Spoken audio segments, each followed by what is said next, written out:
Good evening. God is there and we are here.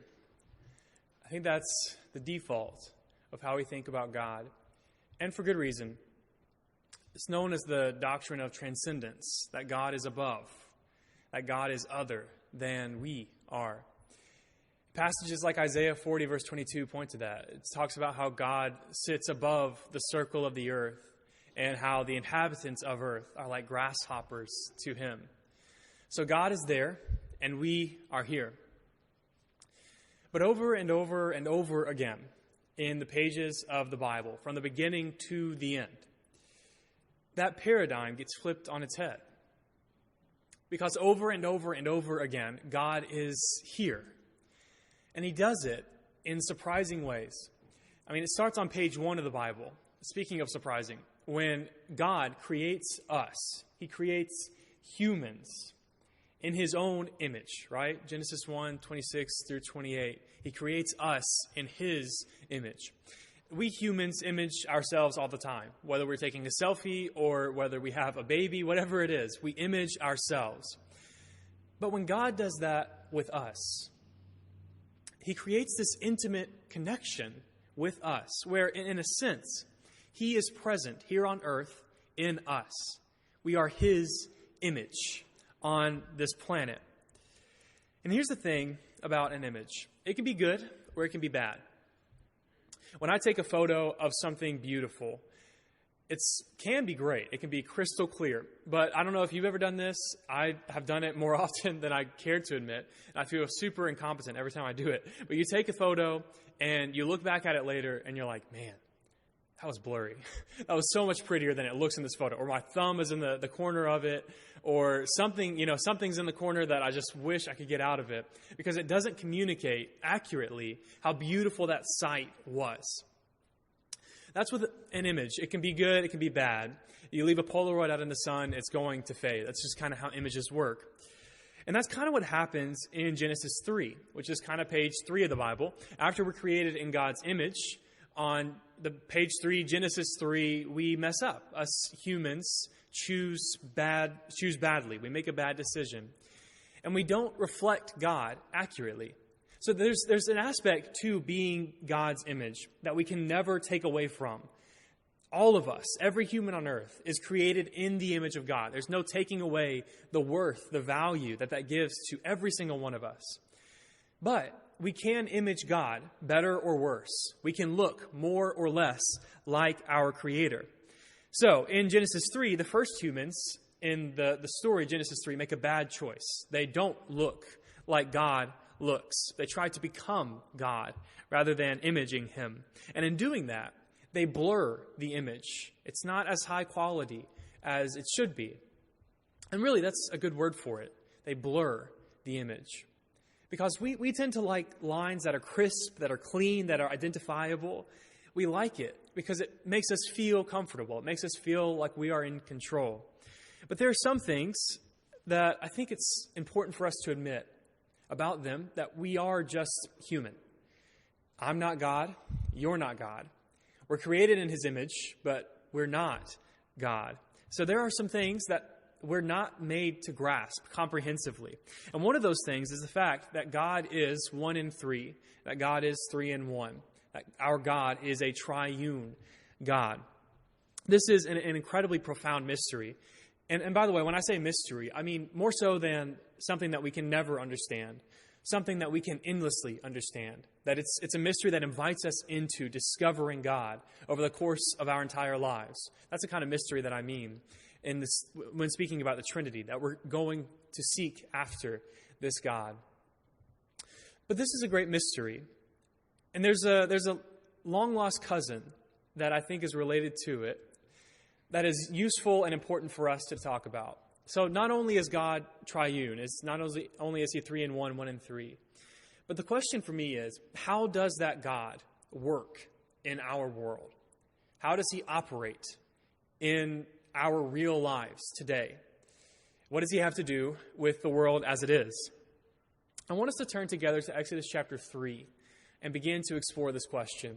It's fascinating to me, and I think that there are several stories in the Old Testament that we'll talk about this week, that we'll talk about next time I preach, that shed some light on this for me. And I think they may hopefully help you out as well.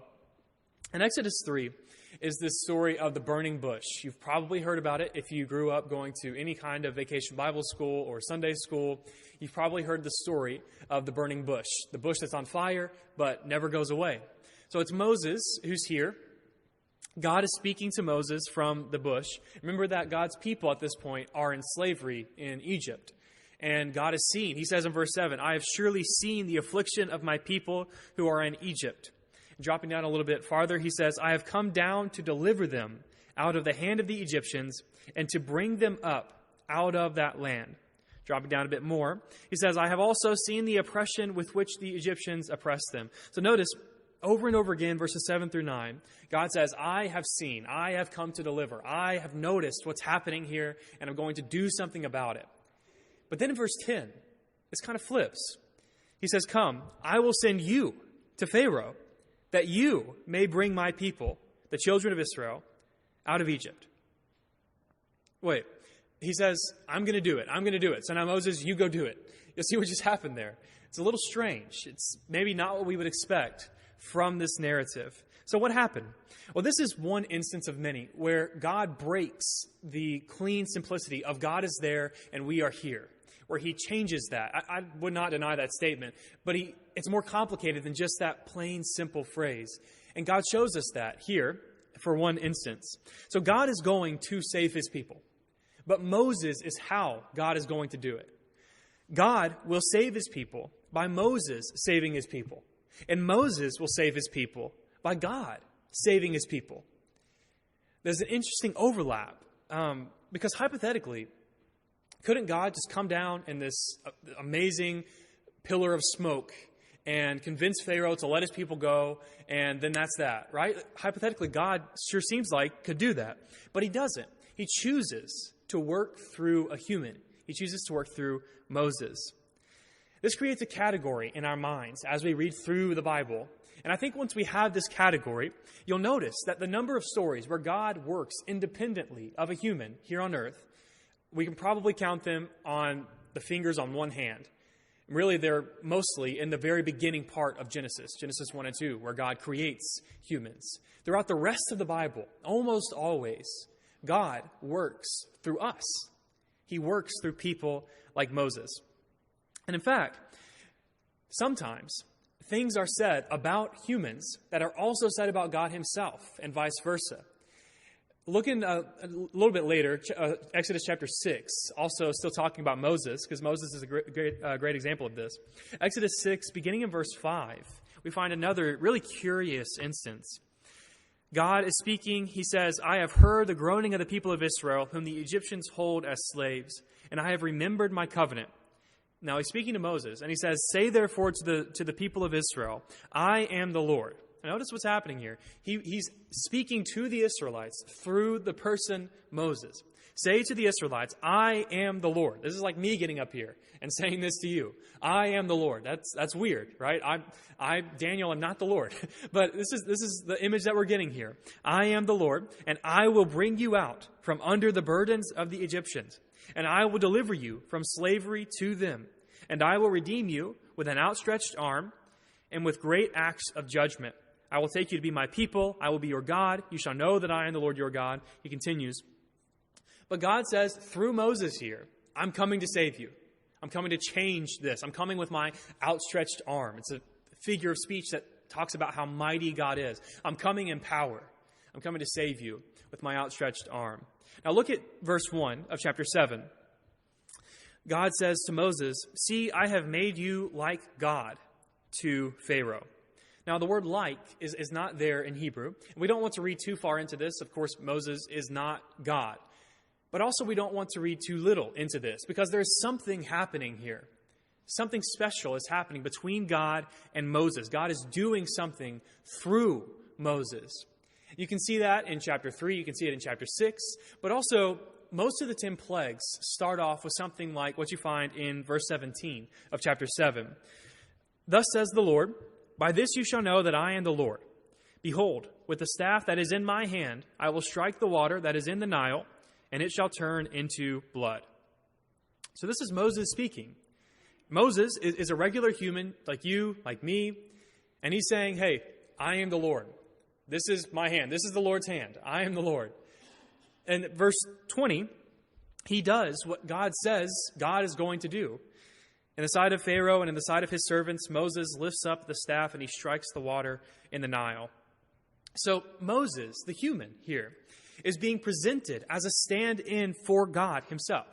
So much so that God can speak of Moses' arm as my arm. So the outstretched arm that God is coming with to redeem his people, at least in this case, is Moses' outstretched arm. Now, of course, we should say again, this isn't saying that Moses is God, but something is happening here. Moses is being elevated as God's representative in this scenario. And really, we could flip this around, because if you read through the narrative, even more emphatic than Moses being elevated is the fact that God is coming down. He is working through this human. And if you know much about Moses, you know that Moses did some terrible things.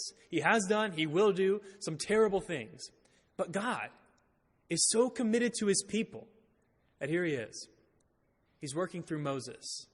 He's fused with Moses in this profound way. In this moment, in this event, God is so fully represented by this human that Moses' arm is God's arm.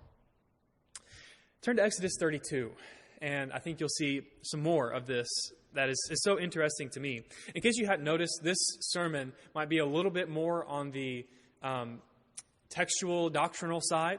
And then next week, I think it'll get a little bit more practical for us. We'll start making some more practical application to our lives. But just a fair warning for the rest of our time together. If you're bored, you might continue to be bored. So hopefully that will change if you are. But Exodus 32, this is so interesting to me. This is the episode of the golden calf. This is when Moses is up on the mountain and he is with God. He's communing with God. He's receiving these tablets from God. But the Israelites are down in the valley. And they're like, man, this is taking a while, okay? Maybe like you toward the end of the sermon, like, man, this is taking a while.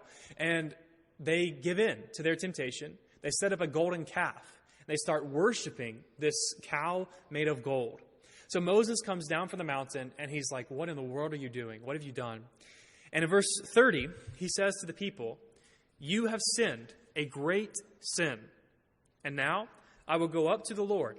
Perhaps I can make atonement. Remember that word. Perhaps I can make atonement for your sin.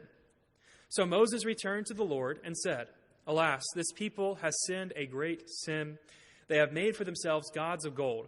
But now, if you will forgive their sin, but if not, please blot me out of your book that you have written. A couple things that I want us to notice here. First of all, Moses speaks about atonement. Maybe the easiest, best way to understand atonement is just to break the word out. At one mint is really a good description of what it means. It's bringing together as one things that have been separated. So what the people have done here has separated them from God. But Moses says, I want to stand in the gap as someone who, as we've already seen in the narrative, is fused with God in a profound way. Moses says, I want to stand in the gap. I want to atone for you. I want to bring you together again, to put you at one with God. And in fact, he wants this so badly that he's willing to give himself up, that he's willing to sacrifice himself for the sake of the people. He says, if nothing else, God, just take me out of your book. He's willing to give himself up. And in chapter 34, another development takes place in this story. Beginning in verse 29, and we're just going to read several verses here because it's a really breathtaking account. Exodus 34, beginning in verse 29. When Moses came down from Mount Sinai, he's been back up there with God, with the 2 tablets of the testimony in his hand as he came down from the mountain. Moses did not know that the skin of his face shone because he had been talking with God. He's glowing, literally. Aaron and all the people of Israel saw Moses, and behold, the skin of his face shone, and they were afraid to come near him. Drop down to verse 33. When Moses had finished speaking with them, he put a veil over his face. Whenever Moses went in before the Lord to speak with him, he would remove the veil until he came out. And when he came out and told the people of Israel what he was commanded, the people of Israel would see the face of Moses, that the skin of his face was shining, and Moses would put the veil over his face again until he went in to speak with him. So Moses, because of his communion with God, he's glowing. There's something intense happening here. There's something divine, profound happening here with Moses. It's as if the narratives here are depicting Moses as the ideal human. Like he's rediscovering the original job description of what we were supposed to be, of being God's image. Because Moses' will is so aligned with God's will. It's so in line with what God wants here on earth. He's fused with God in this special way that it's hard even to tell them apart. Moses' arm is God's arm. Moses' face is shining like God's face does in Exodus. There's something special happening between this human and his God. And as this happens, it's not that Moses is becoming some type of monster. He's not becoming less human. He's actually becoming more human. He's becoming who he was made to be. And he's not actually losing his free will. He's not losing his own agency in working with God. Actually, his free will is just being so aligned with God's will, with what Moses was made to be, that he's becoming more human. He's becoming who he was made to be. And all of this is happening in a way that's blessing the earth, that's blessing the people around Moses, right? It's bringing justice, it's bringing freedom and liberation to the people. So, as we step back from this story, we think about the Bible as a whole. I don't think Moses' story is supposed to just stand alone. I think what it does in the whole story of the Bible is that it creates this role that someone else can step into, that someone else can fill. That yes, Moses is communing with God in this special way. He's representing God to the people in this profound way. But the biblical authors also got out of their way to say some really negative things about Moses, just to prove, like, he's not perfect. He is human. He's like you. He's like me. He's human. But even given that, God is so committed to his people, to his creation, that he is fused with this man named Moses. Now, this tells us that humans can do better than we normally do. It tells us that at least potentially, we can image God here on earth. We can experience communion with God in some profound way, like Moses did. So, in our lives, it tells us that. In the story of the Bible, it creates this role, this function, this hope, that there's something more, that there's something out there that's potentially better than what we normally experience. Moses is maybe the pinnacle of this in the Old Testament. But maybe the co-author here of this role is David. We'll spend less time on David, but as we think about him, there's a reason why he's called the man after God's own heart. Because David is far from perfect. I mean, if we put him in today's world, he would not do well, in at least some ways. Because David, as king, he's a leader. He's king of his nation. And in that role, he cheats with a married woman. And then there's all kinds of weird and questionable power dynamics at play. And then he effectively murders that woman's husband. So David is far from perfect. Besides that, he has other problems that we know about. So David's far from perfect. But at his best, in moments where he's facing Goliath and in moments where Saul is breathing down his neck, David has radical faith. He is radically aligned with God's will here on earth to the extent that he can be called the man after God's own heart. So like Moses, he's another human who God is working through to bring about his will on earth. David, as king, is bringing about the justice that God wants in this kingdom. And the prophet Isaiah, this is where I want us to kind of conclude tonight. As we think about Moses, as we think about David, the prophet Isaiah takes these two men and he kind of smushes their faces together in a way to form a portrait of the ideal human. I don't know if you've seen this, but there are apps out there, there's software out there where you can take two people's faces and you can combine them together. Like you can take I don't want to necessarily combine anyone in here. You can take Elon Musk's face and Joe Biden's face and take them together and see what they would look like if Elon Musk and Joe Biden were the same human. It's a really weird thought, right? I don't know if I want to see that. I don't think I do. But you can take those two people and see what they would look like if they were one human. That's kind of what Isaiah does throughout the course of the book. He takes Moses and he takes David, and he says these two guys, yes, flawed as they were, also did some really good things. Not necessarily because they were so great, but because at points in their lives, they were radically aligned with the will of God. And that showed in how they lived their lives. So he looks around, he says, okay, here's what we need around here. We need a human who's like Moses, who's like David, but without some of their flaws that really brought them down in the end. Now, for example, if you want to go to Isaiah, we're not necessarily going to read, but you can skim over if you want. Well, in Isaiah chapter 2, we'll talk about two poems toward the beginning of Isaiah this evening, and the next time we'll pick up toward the end of Isaiah. But in Isaiah chapter 2, this is kind of thinking about David's face. So David is tonight, and then Moses will be next time as they smush together. David, in Isaiah 2, the image of David is kind of picked up on. It talks about how God is going to come to Jerusalem and he's going to bring justice. This is the passage that says that all the nations will flow to Jerusalem. God himself will teach them. It says that God is going to reign with justice. He's going to make everything right that's wrong about the world. So that's Isaiah chapter 2. Well, a few chapters later, in Isaiah chapter 11, Isaiah talks about this king from Jesse's line. From Jesse is David's dad. So from the line of David, this king is going to come. And guess what he's going to do? He's going to go to Jerusalem and he's going to rule with justice. He's going to set everything right in the world. Isaiah 2 and Isaiah 11, in other words, have the same thing that's happening. This king is coming. He's setting things right. But in Isaiah 2, it's God. In Isaiah 11, it's this human that's doing this. Now, we have this category already, right? As we're reading through the Old Testament, we have this category of God and a human doing the same thing together. Somehow, they're radically aligned, radically fused together in a way that it can be said that Moses' arm is God's arm. And this seems to be what's happening here between Isaiah 2 and Isaiah 11. Because Isaiah 11 has this king doing what Isaiah 2 says that God is doing. So is this God or is this human king? The point is, yes, God is doing this, but this human king is also doing this.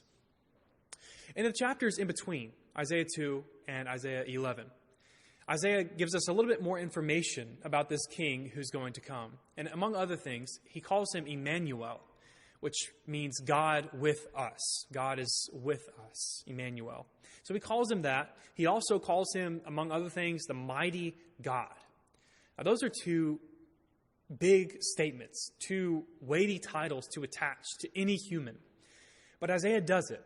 And we should say that there are plenty of names in the Old Testament that involve the divine name. Isaiah himself, the name Isaiah means the Lord saves. So Isaiah has the divine name in his name. So just giving someone a name with a divine title is not necessarily saying that he is God or anything like that. But there's something happening with this king that's ratcheting this up to a level that we've never seen before. He's like David, and we'll see next week, he's like Moses. But something else is happening here. Something special is happening with this king. And we'll see next week, something special is happening with this servant. He is a king. He's also a servant. He's coming in glory and triumph, but he's also coming in pain and agony. And this king, according to Isaiah, is exactly what the world has always needed. He is the image of God. He's rediscovering what humans were originally made to be. So, next week we'll talk about that. We'll talk about this king who you probably have no idea who that is, but I'll reveal it to you next week. We'll talk about him. We'll talk about what he has to do with us when it pertains to being the image of God and what Moses and David have to do with that as well. So, tonight, I'll leave you with that cliffhanger till a week or two from now. But if there is something that you want to make right or just you want to ask for prayers, if you need to just tell us something tonight as a church, as a family here. Why don't you do that as we stand and sing together?